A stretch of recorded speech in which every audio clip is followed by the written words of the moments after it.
Okay, let's go. Very good morning to everyone. Welcome to Points of No Return, India's Migration Crisis, Reflections and Solutions. Now, this is, my name is Govind Ethiraj, and I'm the founder of IndiaSpend and Boom, data journalism and fact-checking initiatives. Now, this is the fourth part of our series on focus on migration. We kicked off our efforts well into the thick of the crisis as it was enveloping the country and spreading about 8 weeks ago. We looked at four issues in the context of the migration crisis. In the first episode, we talked about the next 100 days relief and rehabilitation. And the idea being, as the title says, how do we respond to this crisis immediately? And the people who are part of those discussions, including leading lights of industry, talked about what they were doing on ground, how were they responding, and equally seeking feedback on what could be done and how to address the sheer fear and apprehension in the minds of many of those people who were on the roads at that point. The second episode or the discussion was called Building Bridges. And there we talked about how do we build trust and outreach with all the very migrant workers who have been displaced, who were displaced. And at that point of time, again, either still on the roads or reaching their final destination. So to again look back at those who create the jobs, those who provide the livelihood and what we could be doing to essentially create a sense of trust. The third part and episode and discussion, we talked about the new rural economy. And we said, and we asked, could there be a new rural paradigm which takes advantage of this displacement or redisplacement and maybe helps provide jobs or creates jobs at source and looks at some of the more fundamental causes of that migration having taken place in earlier times, and maybe could we keep those migrant workers back if we were to provide them the right incentive and livelihood. So that was the third question, and saw, among others, economists and educationists talking about what the challenges were and why a lot of migration, for instance, moves from east to west and of course reversed in the last 3 months, but as you know now is reversing once again. In the city of Mumbai, where I am, there are now reports of trains coming back packed with people wanting to get back to the city, wanting to get back to the job. But also in many cases, they have been enticed back. In some and in some unusual cases, actually flown back by companies, including construction companies, who are desperate for skilled labor at their sites. So that is where we are. So the fourth and the final part of this series that we look at today focuses on something a little different. We talk about the migrant in me. And the idea is to go a little beyond the numbers, the statistics, the ground reports, and to see what is it that amongst us or about us that makes us perhaps responsible for something like this in the first place. And can we, by introspecting, understanding, empathizing the migrant, the role of the migrant, and making that invisible person visible, can we ensure that something like this doesn't happen again? So that is really the discussion for today. So it's a heart discussion and not a data discussion or a policy discussion so much. I mean, what we feel, we hope that you will take away something so that you can convert that into action. But it's really to provide the mental and the heart stimulus rather than anything else. So that's really how we are approaching today's discussion. And I have three great speakers and panelists with me. So let me introduce them to you. First off, Naghma Mulla, she's the Chief Operating Officer and Board Member at EdelGive Foundation, the philanthropic initiative of Edelweiss Group. She has been driving the vision of EdelGive Foundation towards growth and scale of organizations the foundation supports. She is also built many successful collaboratives like the Collaborators for Transforming Education in partnership with the Government of Maharashtra and the Coalition for Women's Empowerment. She is also a mentor at the NS Raghavan Center for Entrepreneurial Learning at IIM Bangalore, working with startups. She started off her career at Bajaj Allianz General Insurance in the early days. She's a chartered accountant from the Institute of Chartered Accountants of India and a Master of Commerce from Pune. And next is Tarun Das, Chairman of the Institute of Economic Growth, Sasakawa India Leprosy Foundation, or SILF. He's also on the board of trustees of various nonprofits such as Ananta Aspen, Ananta Center, and the Aspen Institute, United States, Council for Energy, Environment, and Water. He's also worked and is working on deepening institutional ties, like the co-chair of the US-India Strategic Dialogue, Indo-Japan Strategic Dialogue, and the India-Singapore Strategic Dialogue. He is also a member of the International Advisory Board of Chubb, USA. Many of you would know him earlier as the Director General of the Confederation of Indian Industry, and he has also received a Padma Bhushan for his contribution to trade and industry. Professor Dipankar Gupta is a sociologist and public intellectual, was formerly professor at the Center for Study of Social Systems, the Jawaharlal Nehru University, New Delhi. In 93-94, he was also associated with the Delhi School of Economics as professor in the Department of Sociology. His research interests include rural-urban transformation, labor laws in the informal sector, modernity, ethnicity, caste, and stratification. Most of you, again, would know him as a frequent and regular columnist with the Times of India, Hindu, and other well-known publications.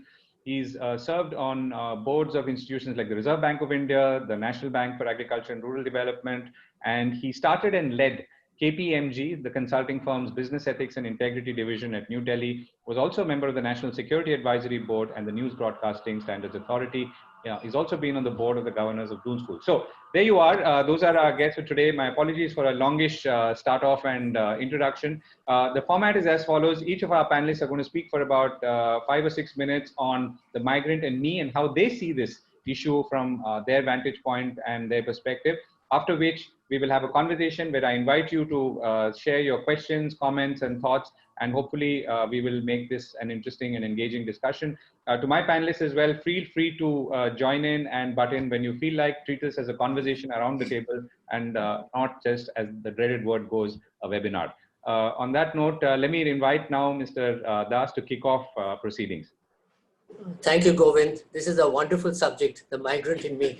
And I kind of relate to it because I am a small town boy from Asansol near Calcutta. Grew up there, moved to Calcutta later, and then moved to Delhi with family. Against everybody's wishes. Think, don't go to Delhi. You don't know anybody. You have no resources. You have no contacts. You will not survive. Delhi is a jungle. One person who encouraged me was my father. He said, go, because take the risk and take the chance. 10 years of struggle, 1974 to 84, for me personally and for the institution. And then somehow the sun started rising in the right place for both the institution and for me. Very tough for a migrant at any level. No home in Delhi, very tough to get accommodation within your limited means. Education for kids, admission, no contacts. How do you get them into a good school? Institution, short of resources, so salary and everything very limited. Father died within 4 weeks of coming to Delhi from his first heart attack. So mother, widowed mother, spinster aunt, also to be taken care of within one's limited means. So that 10 years was a great struggle. So I can relate to the struggle that people go through when they move from home to another place, a strange place. And they go there because of better opportunities. I didn't go back to Calcutta. I stayed here because things worked out for me.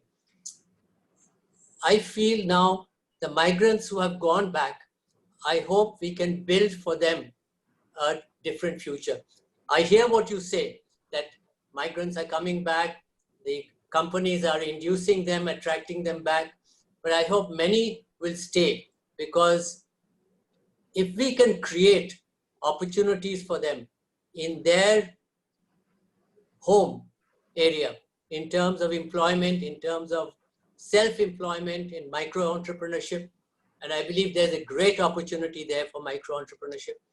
If we can connect villages and the rural areas with more of internet connectivity so that education and telemedicine and all of that can work for them, then I see a different kind of India developing, not just urban-centric, but could be district-centric, rural-centric. I'll stop now. Okay, Professor Gupta, do you want to go next?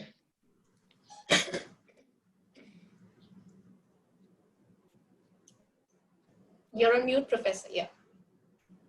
I know why this happens. Anyway, I think what Tarun just said sets the stage appropriately. because his story in many ways, at a higher level of course, is the story of most of the migrants here. We must also remember that, as Tarun said, that when you leave home, it's not easy. You leave home simply because you think there's a better future outside. Let us also note that only 13% of the total migrants of our country come from village to urban area. The majority of the migrants actually move around from village to village or within the district. In other words, if all these migrants were to be on the roads, can you imagine the mayhem? The fact truly is that there's so much outside of urban India is going on, which we don't quite pay attention to, outside of metropolises. For example, there are more slums in smaller towns than in metropolises. There are equal number of, if not more, MSMEs in villages than in urban areas. What is also interesting is that informal labor, as we know it, is something that is all over the place. And that is one of the major reasons why we see this kind of dislocation in our economy. So when we try and think back, how can we put things right again? I asked myself, what would I have liked if I were an informal laborer? In my time, when I used to do field work on these matters, I found that most informal laborers, wherever they may be, I'm not talking about agricultural labor, of course, because that is still the most numerous, they really want respect from their owners, from the management, which they don't get.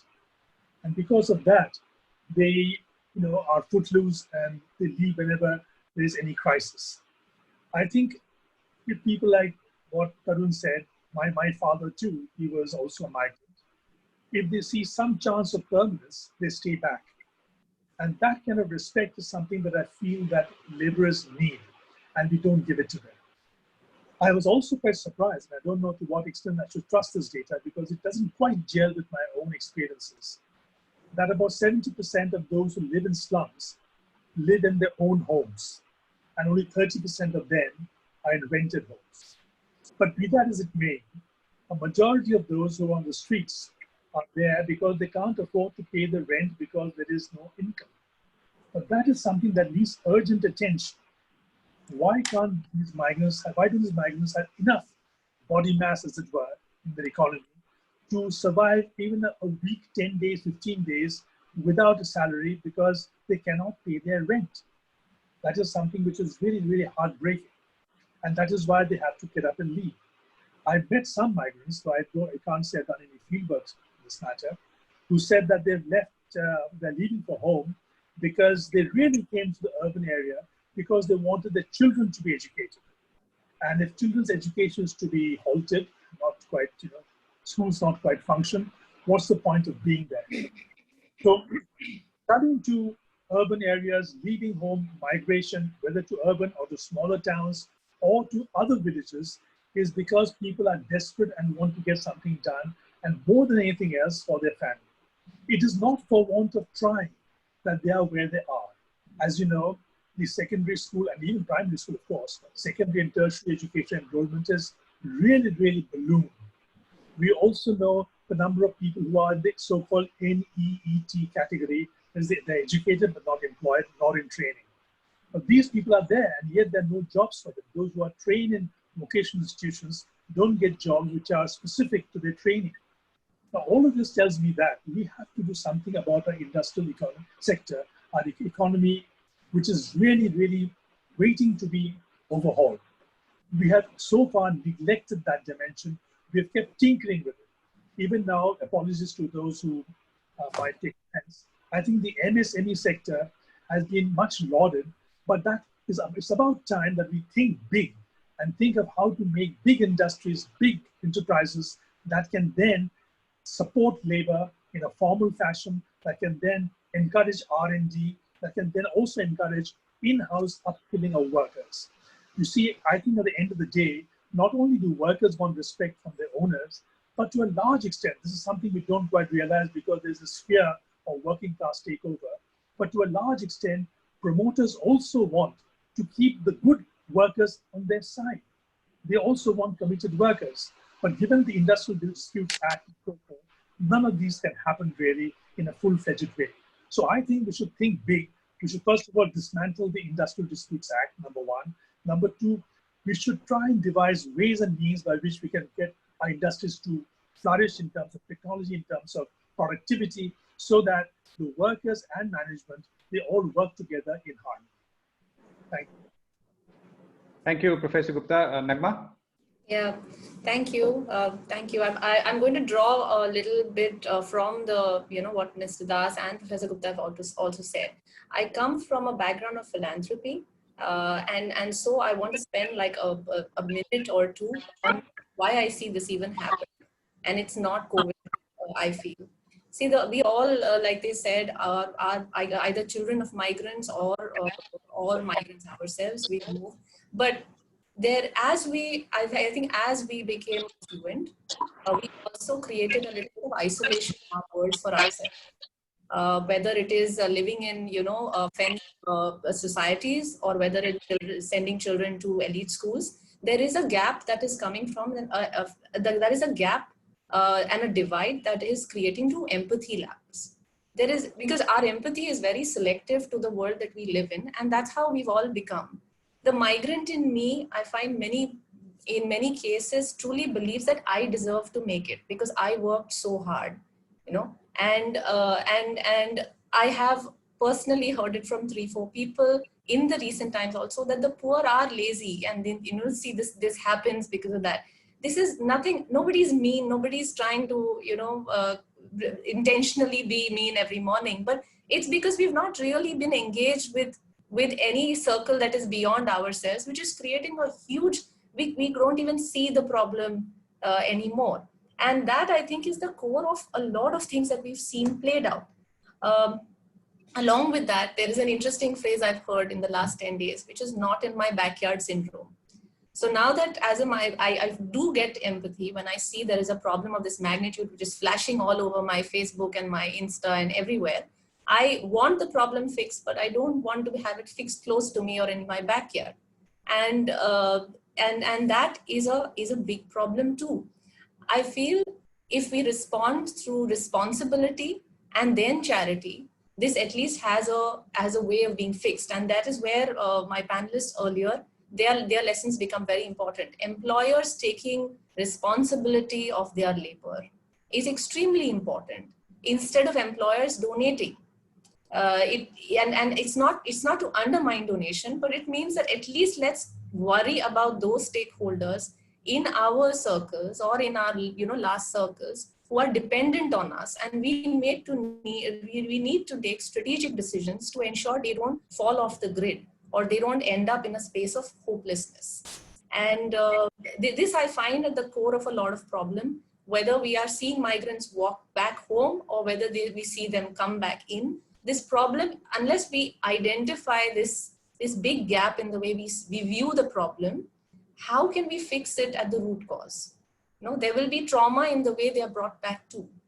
And I think I will pause here because, I'd like to hear more also, but there's a lot I want to say on this, but this is the crux of what I'm saying, that we have to have responsibility, accountability at the center of our empathy. We can't have empathy in the center and do away with responsibility. So thanks for that, everyone. So Naghma, when you say responsibility, how are you, what does that mean to you? I mean, from your lens and when you're trying to look at a situation which perhaps you are encountering or have encountered. I'll give you a simple example at the very unit level. A lot of families I know are paying their help for, even though help is not coming to work. But I know the number of, there's a whole horde of people who've not been paid for 3-4 months. And the same families are donating to very acclaimed charities. Now, it's a conflict. Is that donation not required? Of course it is. But the people who are dependent on you, on your livelihood, for their livelihoods, are put in a position where they need to take charity. We are stripping people for, of the dignity that they deserve, that they worked so hard to build. Who is a migrant? A migrant wasn't begging. A migrant wasn't living on charity. A migrant was ensuring that his child was studying in whichever way possible, a migrant was saving money, not having meals, sending it back home. Today, the migrant is sitting on footpaths waiting for the next distribution of food. It is not right. So I feel at the unit level, that's the example I want to take, that if we just, I know all of us have limited resources, but if we keep some aside for our responsibilities and then think of charity, and I work in charity, I work in philanthropy, so this is counterintuitive, but I think this is something to address. Thanks for that. Mr. Das, you know, the word that came through several times was respect. And do we have the respect for those we work with, or those who are traveling distances or displacing themselves to work with us and contributing to our wealth? So why is it that we do not have sufficient respect? Because in retrospect, clearly we did not have enough respect. Because if we did, then we wouldn't have seen this happen, regardless of what the policy intervention and its merits were. So why is it that we've not developed this respect, and what do we do now, or how can we ensure that we do that? No, I have a very close friend in Chennai, M.V. Subaya. You may have heard of him. He explained this to me in a very interesting way once. He said the Japanese culture is to think of nation first, community second, family third, self last. In India, it's self first, family second, community third, nation last. This is been ingrained into our nature, and we have to have a huge effort to get out of this. I'd be very interested to know Professor Gupta's thoughts on this, because we are self-centered, we are selfish. Listening to Naghma, I just said, now what are we doing? We are actually paying more to our domestic help who cannot come to work, because we live in a condominium and non-resident domestic help is not allowed. We are paying more because of the hardship that they are going through, you know. But I have heard of people who have cut the driver's salary by half in the condominium because the driver is not able to drive, you know, because of the lockdown. So, and that's the general rule, unfortunately. And this is going to take a huge effort to change this culture. It's a cultural problem where we think of our own comfort, our own needs first, and yours or the migrants or my helps much later. So this is a very sad situation. Right. And I'm going to come to Professor Gupta. So, you know, Mr. Das, the thing is, this is a transformational moment, as in I'm talking about the COVID crisis. It's changed many things. It's accelerated trends. It's changed the nature of geopolitics, people, culture too, maybe, and the way we are reacting. So why is it that this is something that's not changing? Surely at the end of it, or as we cross 100 days, why are we not more empathetic or more understanding or more respectful of the others and those who we need, and those, like I said, add value to our lives and contribute to our wealth? I think these 100 days have made a difference. I think that images of millions of migrants, you know, trudging along the roads, people dying on the roads, etc., being run over on train tracks, all of that has made an impact. I think there is a new consciousness about it, but at the same time, there's no clarity as to who's in charge, who's responsible, who's supposed to care for them. Actually, all of society, we should not just look at government, and we should not look at some legislation. You know, the Migrant Protection Act will come. That may actually be worse than the problem. You know, that the worst solution than the problem. But I think there is an awakening. Maybe not across the board, maybe not general, but I see many more people worrying about these people. And as I said earlier, I think it'd be wonderful if many of them could just stay in their villages or the small areas where they come from, where they can subsist and be with their families. Because one of the great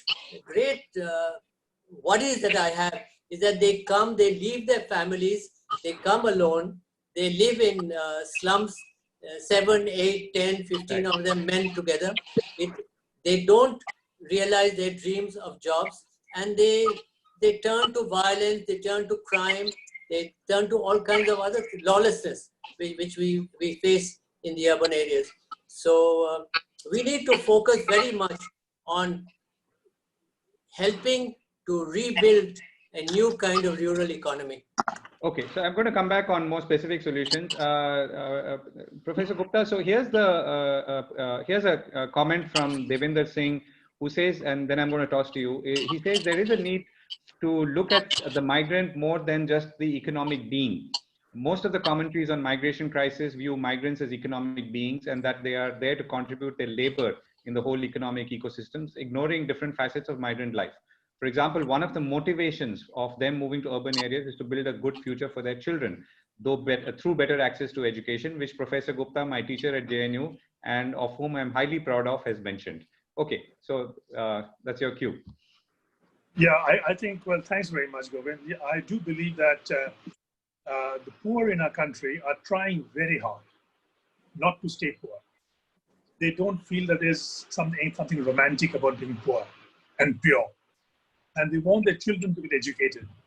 Now, it might seem statistically very irrelevant, but I know of 2 families in Jaunpur, East UP, who are actually below the poverty line, and I can vouch for that. Now, these 2 families, I know, I've seen it happen, send their children to a private. Can you imagine what is left over for them to eat? And yet they do so because they hope the children will have a better future than they. In village after village, again, East UP, forget West UP and other more prosperous areas, I find village after village where the older people and all the young people have left, and they have left with the blessings of their parents.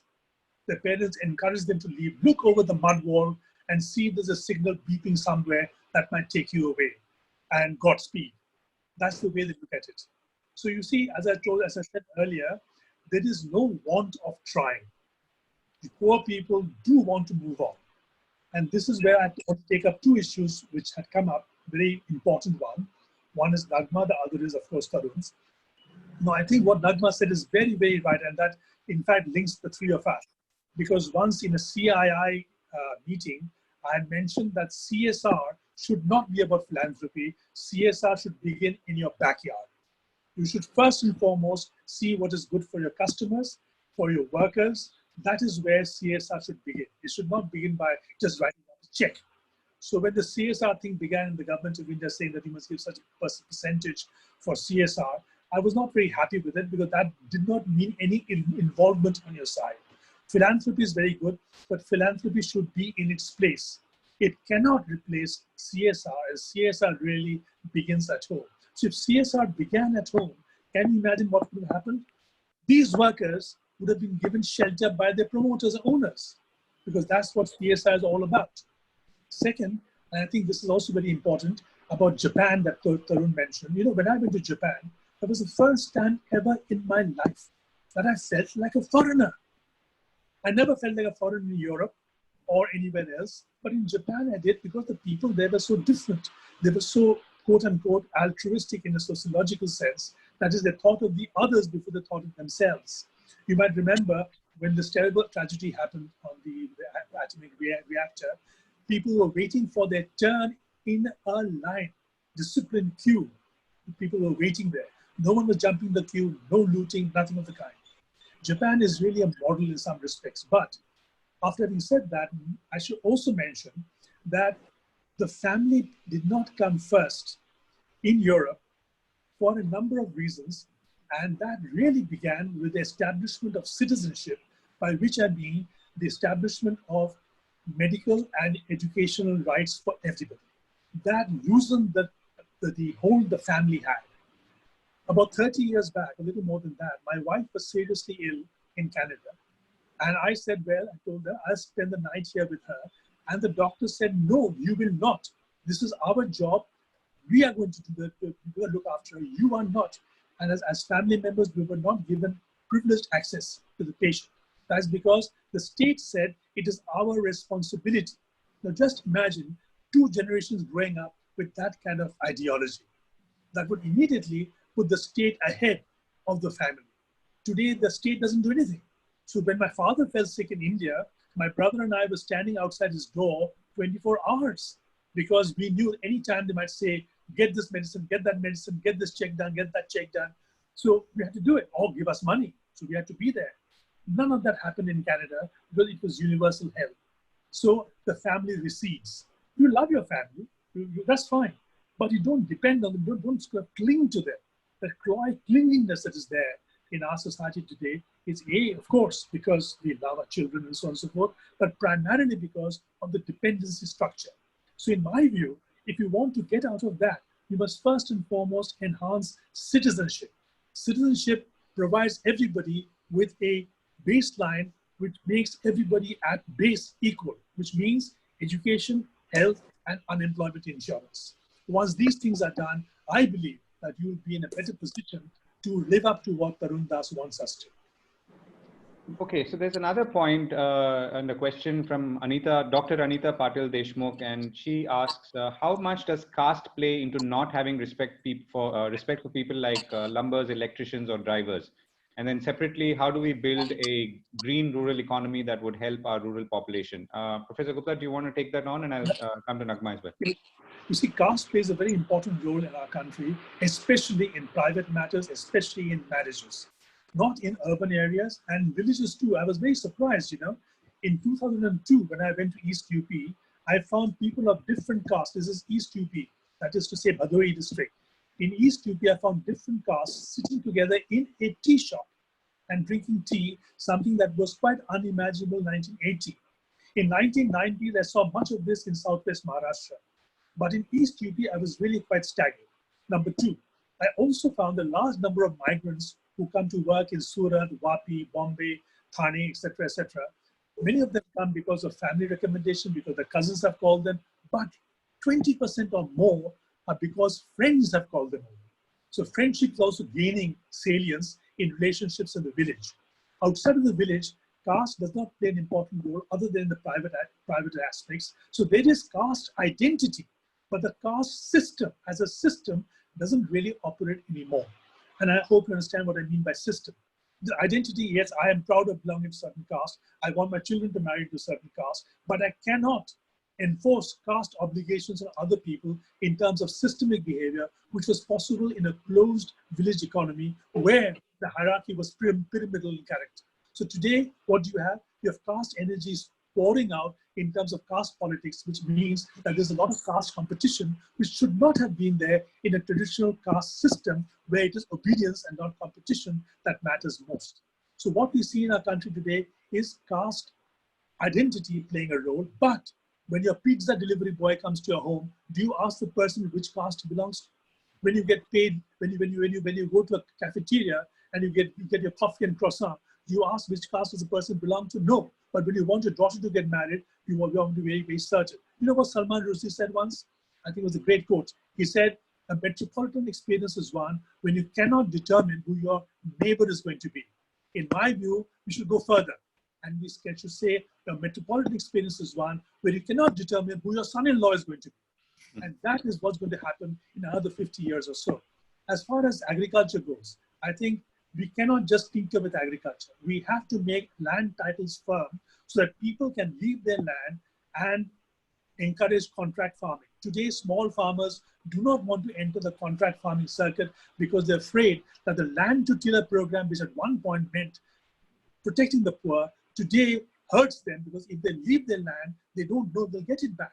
And for that reason, I think the idea of firm ownership and title deeds are very important. And that means really a radical overhaul of agricultural law. Okay. Naghma, you want to come in? There are a couple of things that, why don't I allow you to pick up on what you found sort of interesting and triggered thoughts? No, I mean, I'm only agreeing actually with what they're saying because it makes so much sense. And even the context that now Professor Gupta gave us, that yes, caste becomes very important in certain things and absolutely unimportant, especially in the urban structure, because we are more focused on being served and there is an urgency in receiving what we are asking for, and that kind of equalizes who we are taking that service from.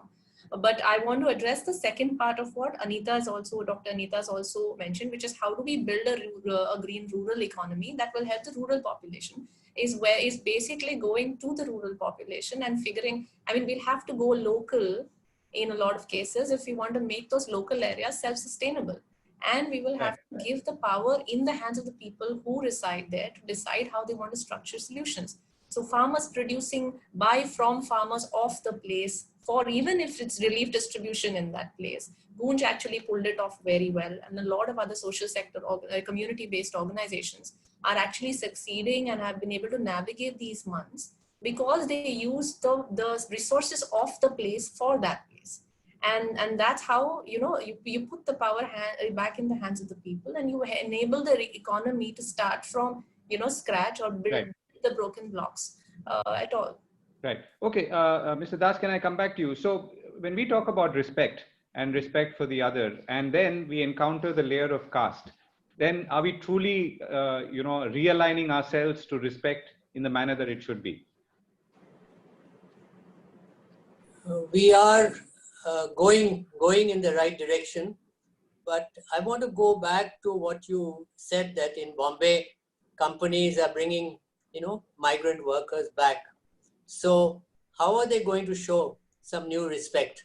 Are they going to take care of them a little better?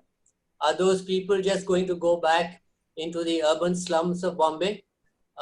Will the employers, Arun Maira wrote a beautiful article last week. Workers deserve better employers. And Professor Gupta and I have been on that chain. Will the employers take care of these people who they are now attracted back to that? That will show respect to me, not being taken for granted again. Oh, we paid you some money, you've come back, So the question that we are, I understand. So the question we are trying to address in this discussion is, do we feel it? So one is the economic imperative that you better show respect or else I'm going to take off again. But do we feel it? And that's really, and what's going to change that? I'm not sure that we feel it yet. I would think a minority feel it, but not the majority. And I'm no one to say it, but the industry organizations who cover thousands and thousands of companies in their membership actually have a very big role to play in counseling their member companies on how to now a new deal for migrants based on respect, based on care, and not depending on government and not depending on legislation to do it. The CSR law for me was a shame. Why didn't we do it voluntarily? Why did we need to have a law to spend 2% of our profits? So if there's another law on migrants, I would be very sad. But we're probably heading in that direction. Right. So, Professor Gupta, so laws usually get created when obviously we don't take the initiative, and that initiative comes if we feel it, or we feel respect, we feel empathy, we feel care, we feel desire to help someone, desire to treat them as equals. So, how do we cross that bridge? You see, I really am quite moved by what Tarun Das has said, because when these workers come back now, will the employers behave differently, or will it be more of the same as status quo ante again? I think this is really the question one should ask. Now, you see, if I look back to the history of the working class movement, what really surprises me a lot is that some of the most important strides taken in advancing working class interests did not come from the working class, came from the upper classes. For example, Disraeli's cabinet in Britain was a very crusty conservative cabinet. And that is the cabinet that talked about and indeed implemented the housing provisions for workers in England. Till then, you might remember that the Dickensian world prevailed. And it was because of the sort of foresight of leaders that a law was passed which forced capitalists, forced owners, forced promoters to look into the housing of the workers. And by the way, this didn't just provide housing. because of superior housing with ventilators, it also brought down the rate of tuberculosis in Britain. So there is much to be said for what the legal system and the state can do. And I think that when you talk of citizenship, citizenship is a very difficult thing. I think this is what also Tarun and Naghma have talked about. After all, caste separates us from the other. And we do know that caste, there's obsession with minor differences. And it may be caste here, somewhere else is language, somewhere else is something else. I know in Britain, they really fight over Welsh, Scottish, Irish, English, and so on and so forth. There's a lot of determination. But what really breaks through all of this is the law, the citizenship law, that you cannot do certain things, not what you can do. What you cannot do, we have to emphasize that what you cannot do is unrelenting. And this is where citizenship comes in. This is where the state plays a role, that you cannot do certain things. You cannot discriminate on the basis of caste, no matter how black your heart is. You cannot demonstrate that in the public affairs, because if you do, there are laws against it. Now, what is happening in America today, the anti-racist movement in America is saying that we want laws, we don't want your heart to change. We want laws, and laws will make the difference, because we want to see it tangibly on the ground. And I think the state also must play a role and insist that workers live up to their responsibilities, as Naghma was saying, and not just airy-fairy way of saying, I'm like a father to all of them. I've heard this be said by so many. I'm like a father figure. But what kind of father figure is this when you cannot even provide them with the basic amenities of life? This is what I said, that they don't have enough economic body mass index to even survive for 2 weeks, 10 days without a salary. The landlords are kicking them out. Right. Okay. So here's a pointer. It's a little lateral, but let me read it nevertheless. Gurdeep Singh says, with the reported spread of internet in rural India in a post-COVID world, the government should leverage the current ongoing experience of widespread e-learning by providing high-quality education in village schools, primary and secondary, through digitally beaming lessons to classrooms, and so that the quality of education in these schools will be of the same quality as that imparted by the best private schools in urban India, and that no one needs to migrate to the cities for better education. So, Professor Gupta, this I guess addresses the point that we were talking about earlier. Why do, and one of the earlier contributors as well, that why do people migrate? And it's not just for income, but it's also to provide a better future for their children. And could this, flip the equation somewhat? Go ahead. Two things. One is that, first and foremost, most people in rural India do not have access to internet. And most people in rural India do not have proper broadband facility. As you noticed yesterday, we had a problem getting our thing going, number one. Number two, education for children cannot be done in isolation. Everybody will tell you, anybody who has some basic understanding of education, especially the primary levels, you cannot do it without interaction. Finland today has the best education system ever. They were at par with other European countries, but suddenly they took off about 10 years back because they instituted something else. That is, when children learn from each other. So this is very, very important. What internet can do is to supplement, but not replace. You should certainly supplement it. It's a very, very good idea. I'm all for machine supplementing, but I cannot, ever support a system that says only machines and no human relationships. Right, and it's not really addressing the issue that we are trying to focus on. We are saying this is about migrant and me, and whether I can bring in a different way of looking at those migrants. And apart from, of course, improving the quality of life. Anu Aga says that laws of not implemented are of little use. Unfortunately, in India, we have plenty of laws, but very poor implementation. Anita Patil Deshmukh comes back and says how much the informality of labor plays into employers not feeling responsible for their work. Mr. Das, do you want to go first? I want 100 companies of India, the largest 100 companies, to come out with a charter of how they will now look after their migrant workers voluntarily. And those 100 companies probably have 100,000 MSME, ancillaries, vendors, service providers, etc. So it will go right down the line. What stops this? I think it's possible to do this. In the 90s, Govind, coming out of deep protection mentality, we changed industry's behavior. We changed industry's behavior to actually embrace competition. And nobody likes competition. We don't like it individually, we don't like it collectively. And industry doesn't like competition. but we changed behavior. And it came from within industry that we need to change ourselves and we need to change this country in a different way. So it's possible to do that. And here in the migrant issue, the migrant and me issue, well, me is now for me the corporates. They are very powerful, they're very resourceful, and they're large employers, and they have large infrastructure of vendors. Why don't they do, can we do this? Because this would make such a huge symbol of a message to the entire community in the country. Right. So what you're saying is a charter, which is not a forced Yeah, diktat, absolutely. right? And almost like the corporate governance of the 90s, where it was entirely voluntary. It was. We did the first corporate governance code. I mean, it was not government who did it. You know? Yeah. And so why can't the industry take the first step forward and take the lead? I don't see why we should have wait for government. Okay. Naghma, would EdelGive create a charter? We have already signed a basic charter. It was signed about a couple of months ago on how we need to respond to this, with a lot more empathy. So EdelGive was one of the first who signed it around how funders need to look at what we are doing in terms of the right kind of charity that we will do or philanthropy that we do. So we've already done that. And I agree, we'll have to make role models out of whatever, we are doing to construct what's broken. This is, I also feel, one of those times where there's so much visibility of the problem.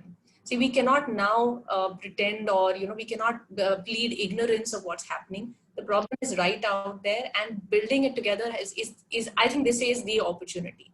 And yes, we've signed it and we are trying to walk the talk. But we also have to be a little patient. It's not going to go away very soon. Can you give me an illustration? It's out there. What are the one or two things the charter says? And I mean, in the context of our discussion. See, if we focus on the way we've even looked at the migrant-related issues historically, it's been very focused on certain aspects of migrant problems. Whether it is job security or something else.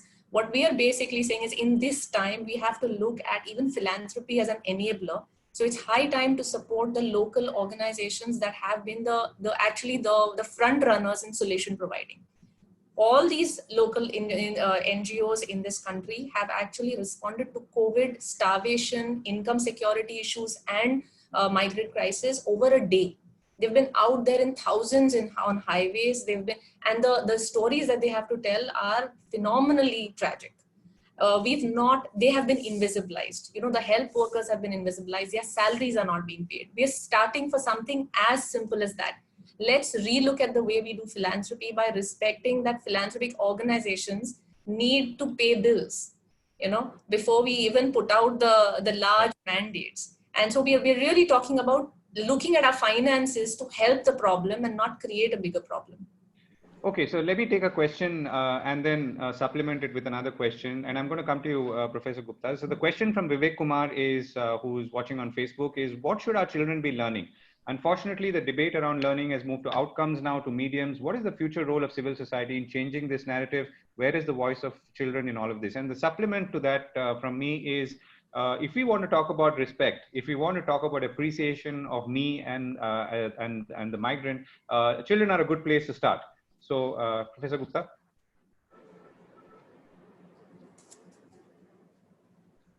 Because, can you hear me? Yes.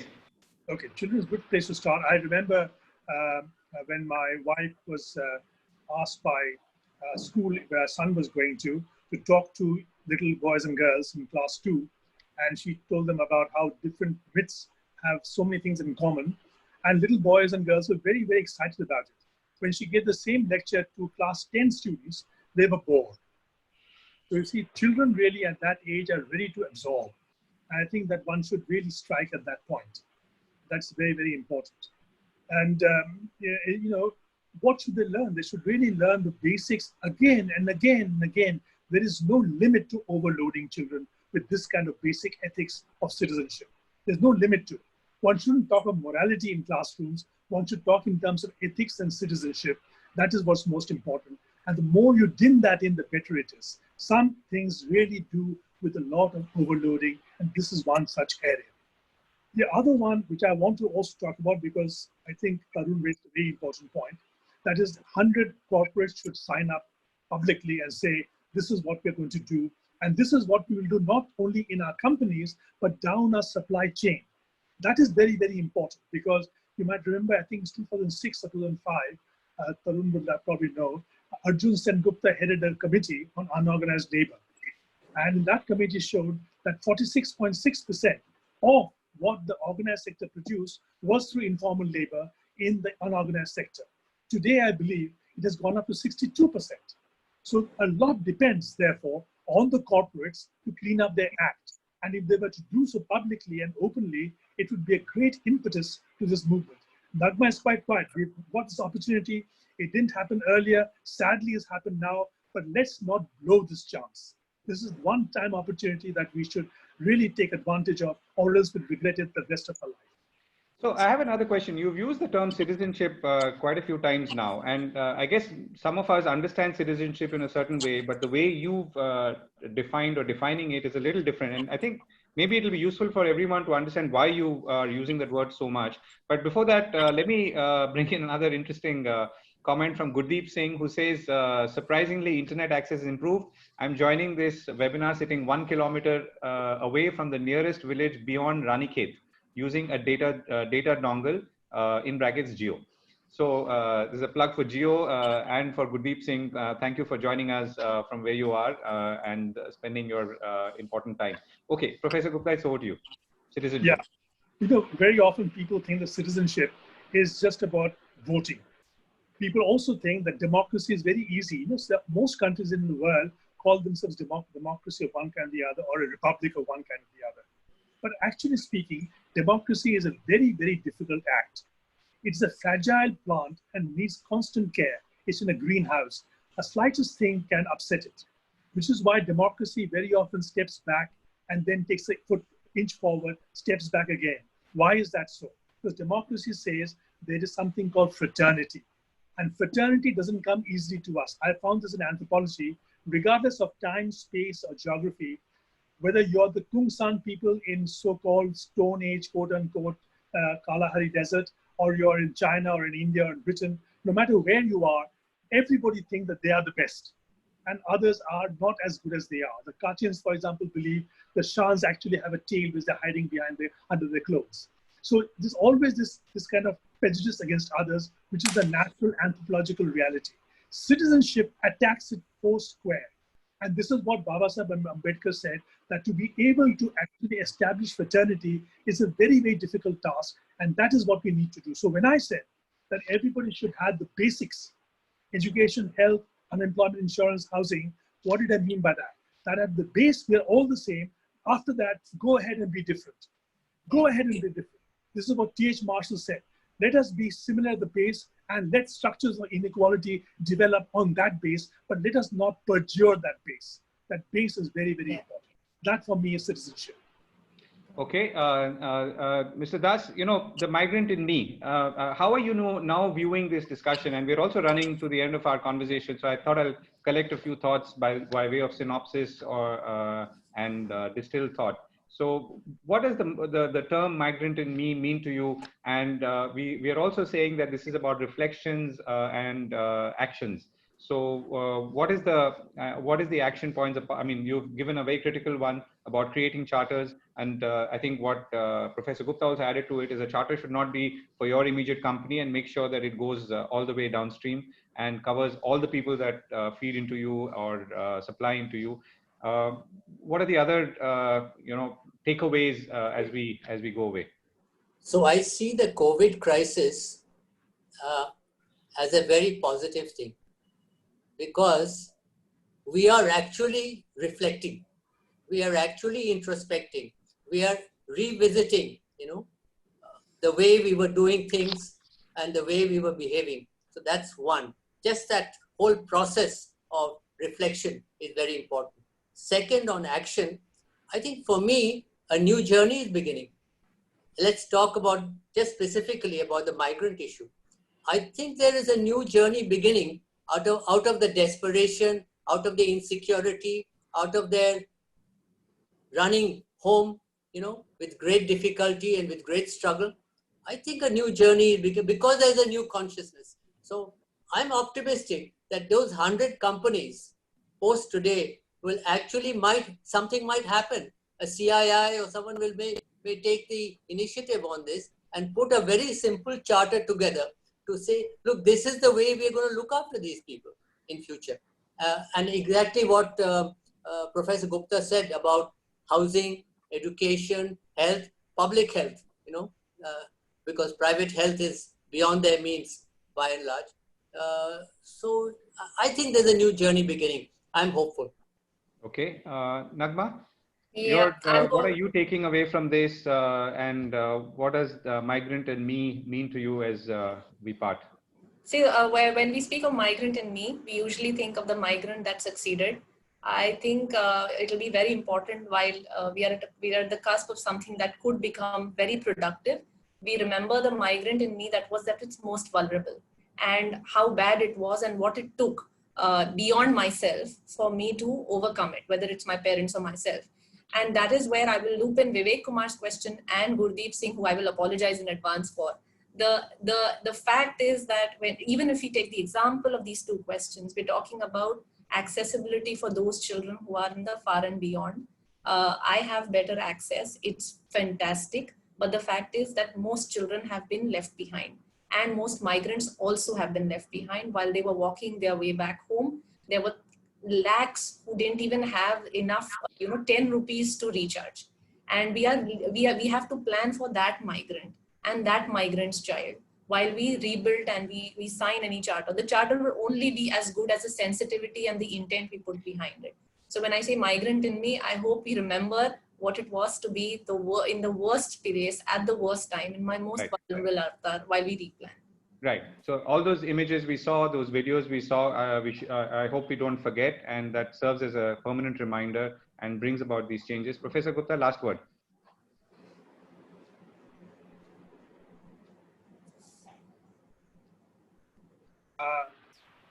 I really think this exercise is an academic one as well, in the good sense of the term. Because in my view, social science is all about intersubjectivity. In other words, the person we study is not a subject, is not a respondent. The person we study is actually an excuse to look at ourselves.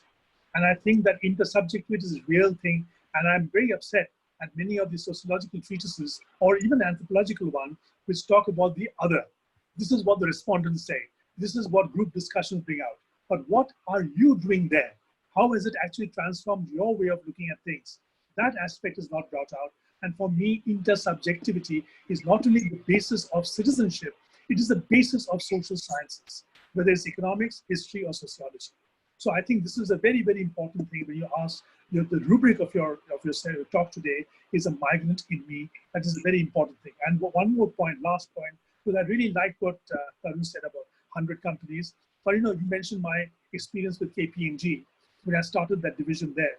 I found that many of these large companies had this huge supply chain, and they more or less, tried to give the impression that they were not responsible. That was something else. That was another world. What they were responsible for was what happened within their four walls.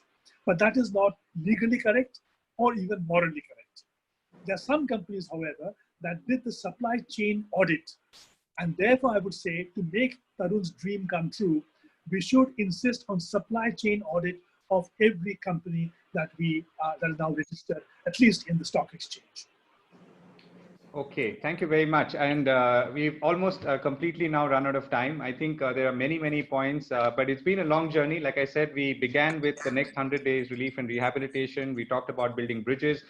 We talked about the new rural economy, and are now concluding with the migrant and me. And you've heard from very powerful speakers on how they are taking it away, how they are moving from reflection to resolution. And most importantly, I think if I were to use very quickly Professor Gupta's word, it's the intersubjectivity. It's not about asking someone else and what they're doing, but it's about how does that influence you to change yourself? Can we feel more respectful, and can we inculcate more respect in ourselves, in our children? Is it education is going to do that? Is it citizenship? Is it something else that will be unfortunately mandated? We don't know, but definitely, and we for sure should not be forgetting what we've seen, and hopefully this will never happen again, and we will live and work much better together than ever before. On that very hopeful note, thank you very much once again to my panelists and to all our participants for your wonderful questions and comments. Thank you very much and goodbye. Thank you. Thank you. Thank you.